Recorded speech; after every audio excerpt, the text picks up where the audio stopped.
I want you to change the world, and don't think that this is going to happen peacefully or you can do it alone. We need to kill the rich.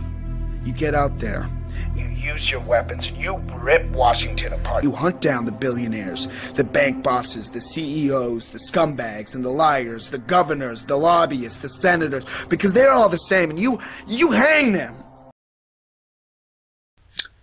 Good morning, everyone. It's April 25th, 2018. I'm Eric. How's everyone doing? I'm here at Zero Hedge, and the article comes from Mike Krieger of Liberty Blitzkrieg blog. The road to 2025, a very bright future if we demand it. I'm going to go over his idea of solutions, and listen, just because I disagree with their solutions doesn't mean you have to. But you should keep in mind that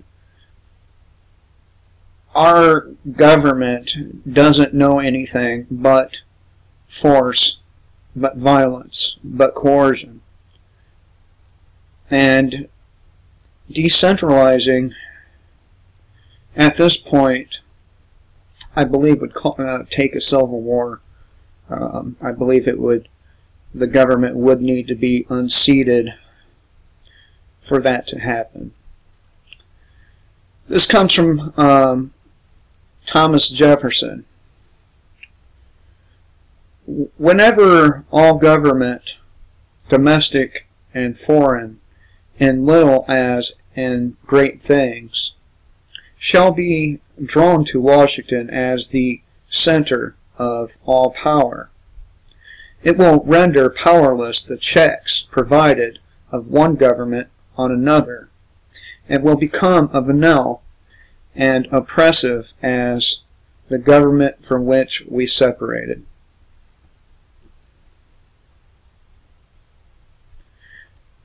The first three parts of the series focused on the obvious reality that Imperial America is not just increasingly being seen as a rogue state around the world, but that it also became harmful and parasitic to its own people. It's become abundantly clear that empire is not compatible with constitutional government. And again, these people, founding fathers, they had a vision of a tiny, limited government, and small things can grow to be monstrous things.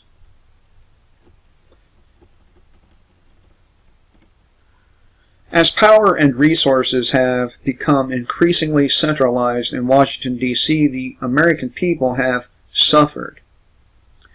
We've suffered from an increasingly rigged economic and financial system, continued security state encroachment in the form of mass surveillance, and a militarization of police, and a war industry which relentlessly funnels more and more wealth toward protecting imperial dominance overseas. As anyone who's read the Constitution knows, this is not the way the Union was supposed to function. Indeed, the founders were obsessed with avoiding the pitfalls of European empire, since they knew how that story ends. At the federal level, a separation of powers between the three branches of government, the legislative, the executive, and the judicial, was a key component of the Constitution. The specific purpose here was to prevent an accumulation of excessive centralized power within a specific area of government. While this separation of power still exists on paper, it's been eroded to a very dangerous degree.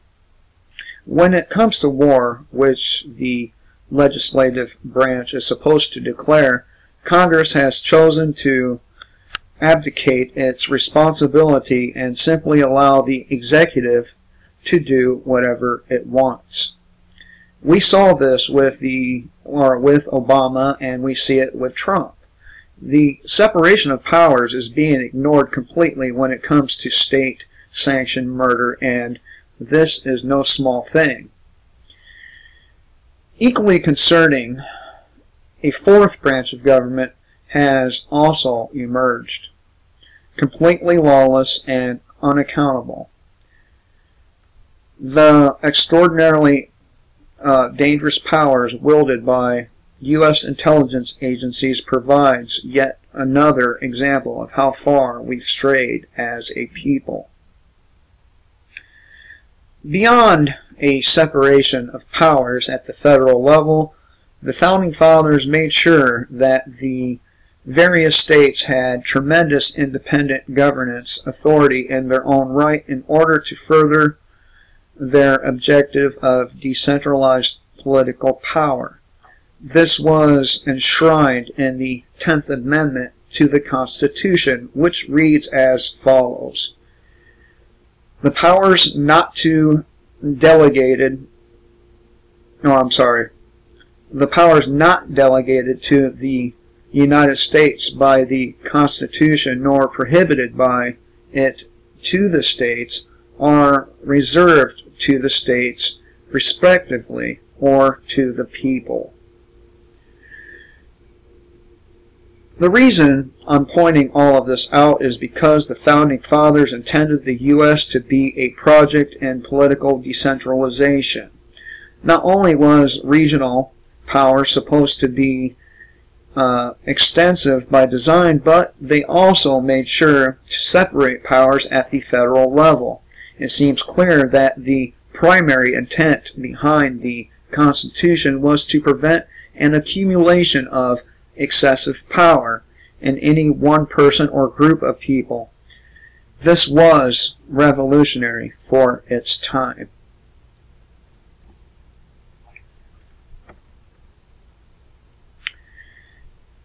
If you take an honest look at the U.S. today, you won't see constitutional government. Politicians don't care about it. Intelligence agencies don't care about it. The average person doesn't really care either. Our national evolution into the world's dominant imperial force has transformed the public into a republic, into a centralized superstate. Most of you already understand all of this.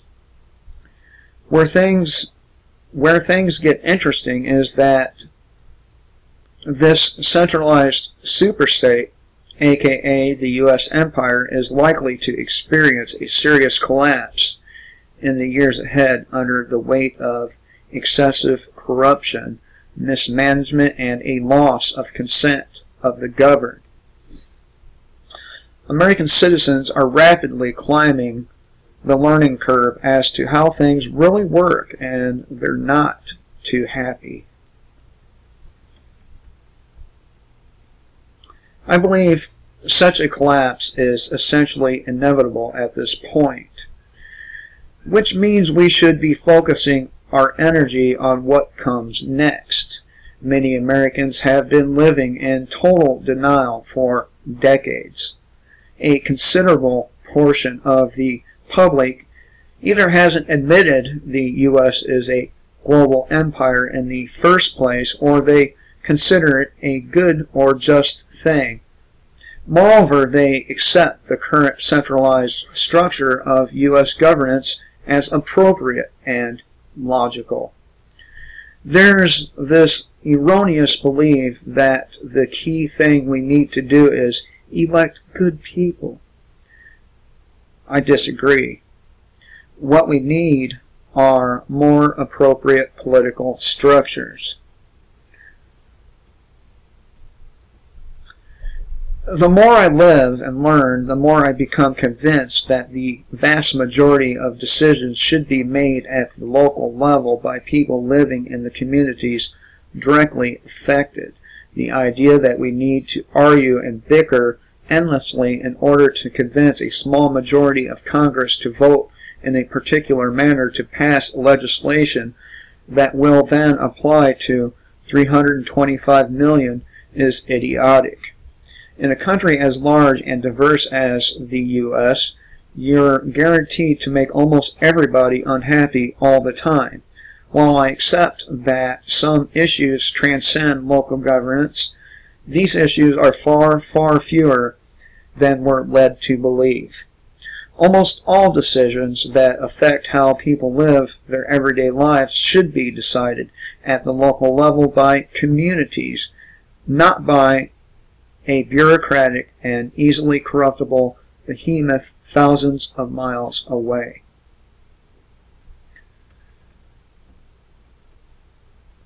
As the U.S. empire weakens in the years ahead, the worst thing we can possibly do is give Washington, D.C. more power. It's an excessive accumulation of wealth and power in that swamp which got us to the point of collapse in the first place.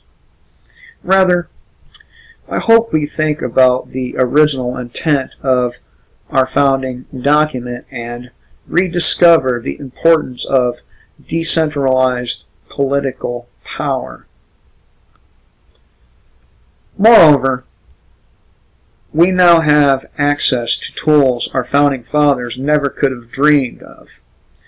Instant communication and access to the world's information at our fingertips have made representative democracy obsolete. And we've never had a better opportunity to restore sovereignty to the individual. This isn't to say I foresee a world with no governance structures. I think human beings tend to gravitate toward creating rules-based communities, and that's not a bad thing. The key principle here is that such collaboration should be voluntary and organic, unlike political structures which currently dominate our planet. Now, I'm an anarchist, and a lot of people see that as a bad word, but it does not mean chaos. It does not mean murder at will. It means to govern yourself. So, anything less than that really is slavery. May be a soft form of slavery, but nevertheless, you're still a slave to the whims of other people. I think human beings, okay, yeah, I already read that. As things stand, we're each born into particular nation states, and most of us must then live the rest of our lives under a governance structure we never agreed to in the first place. The primary factor determining what sort of government you live under is which piece of dirt you happen to be born on. You essentially have no choice to how you're governed. It's all determined by the randomness of birth. Does this actually make sense to anyone? It doesn't make sense to me because I believe individual human beings should have an opportunity to live how they want to live. Moreover, the paradigm we need to move forward consists of governance structures characterized by rules without rulers. Critically, these rules must be agreed to voluntarily by the various participants in a multitude of decentralized political units I'd like to see emerge someday. You'd also ideally want to have a great deal of fluidity for humans to move from one unit to another. Someone at a particular stage of life might find one type of self-governing community ideal, but become interested in a very different model as they grow.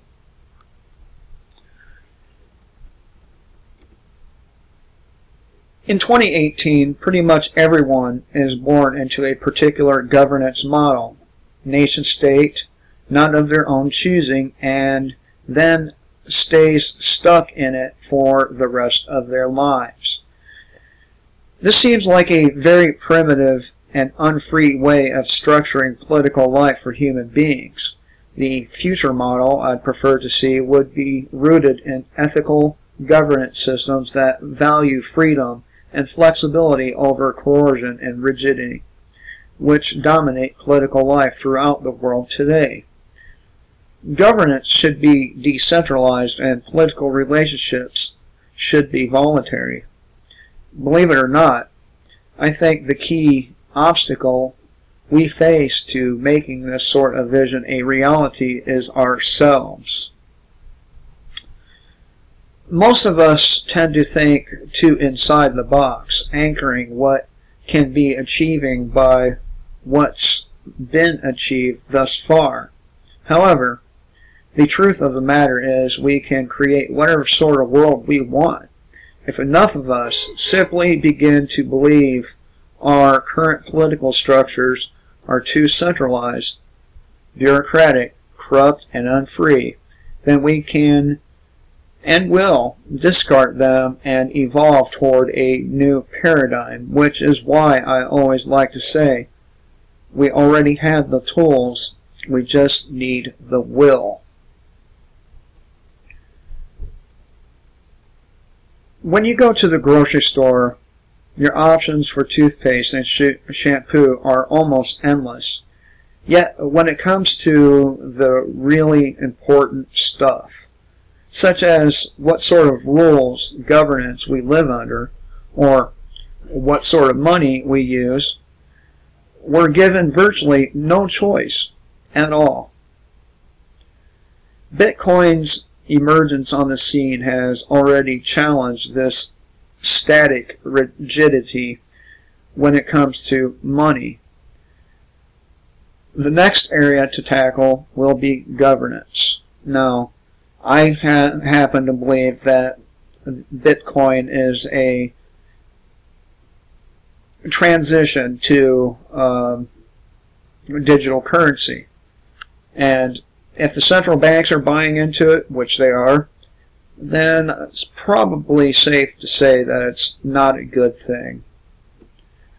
Anyway, I thought I'd share this with you. And remember, kill the state before the state kills you.